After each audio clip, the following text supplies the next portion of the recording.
So I'm going to put my back foot here, my front foot on this yellow. I'm going to skip this blue side of the panel mat so that way I can reach far as I can.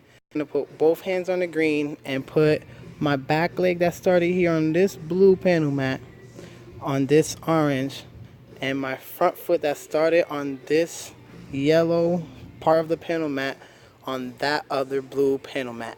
You're gonna keep your arms super straight, make sure you push the ground.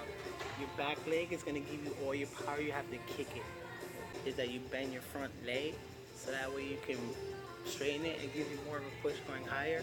And also as you reach forward, the leg that's in front, making sure it's that hand that's going to touch the ground. So I have my left foot, so my left hand is going to turn and be the first thing that touches the ground, then my right hand.